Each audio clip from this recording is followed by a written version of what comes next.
আজ একটা অন্য রকমের পরোটার রেসিপি নিয়ে আমি চলে এসেছি। প্রথমেই দেখতে পাচ্ছেন এখানে নিয়ে নিয়েছি পেঁয়াজ কুচি, তার সাথে রয়েছে কাঁচা লঙ্কা। এবার এখানে আমি দিয়ে দিয়েছি লবণ, ধনে গুঁড়ো, জিরে গুঁড়ো ও কাশ্মীরি রেড চিলি পাউডার। এবার এটার সাথে আমি দিয়ে দিয়েছি বেসন, দিয়ে এটাকে খুব ভালো করে আমি একটু মাখিয়ে নিয়ে কিছুক্ষণ রেখে দেবো। এখানে আমি একটা নর্মাল আটার লেচি নিয়েছি, সেটাকে আমি খুব সুন্দর করে বড় করে বেলে নেবো। তার উপরে আমি এখানে দিয়ে দিচ্ছি ঘি, আপনারা এখানে তেলও ব্যবহার করতে পারেন। এবার এখানে এই মিশ্রণটা আমি দিয়ে দিয়েছি, এর উপরে আরও একটা রুটি আমি বেলে দিয়ে দিচ্ছি, দিয়ে খুব সুন্দর করে চারিদিকটা এরকমভাবে চেপে দেবো, দিয়ে খুব ভালোভাবে যাতে এটা চেপে যায় একে অপরের সাথে, সেই জন্য এটাকে আমি আরেকটু বেলে নিচ্ছি।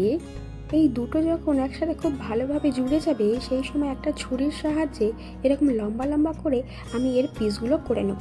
আপনারা দেখবেন আপনারা যেমন চাইবেন তেমনভাবে কিন্তু এর স্লাইসটা করতে পারেন। এটাকে খুব ভালোভাবে স্লাইস করে নেওয়ার পরে এরকমভাবে আমি এটাকে রোল করতে থাকবো। আমি এটাকে সিঙ্গেল হিসাবে রাখছি, আপনারা যদি চান এই দুটোর সাথে একটা বা এই চারটে মিলিয়েও একটা করতে পারেন। আমি এখানে এই ছোট ছোট করে করছি। এবার এটাকে আমি অল্প আটার সাহায্যে খুব ভালোভাবে বেলে নেব। এখানে এটাকে আমি একটু আটার সাহায্যে খুব সুন্দর করে বেলে নিচ্ছি।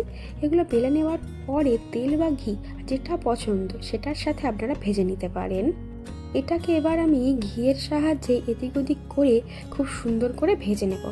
এটা একটু ছোট হয়েছে, ঘি আর যাতে ভালো লাগে সেই জন্য এই জিনিসটা আমি একটু ছোট করে করেছি, আপনারা বড়ও করতে পারেন। এর স্বাদের কিন্তু কোনো পার্থক্য আসবে না। আর কতটা সুন্দর নরম হয়েছে দেখুন। পেঁয়াজের এই লাচ্ছা পরোটাটা আমি আচার ও মিষ্টির সাথে পরিবেশন করছি।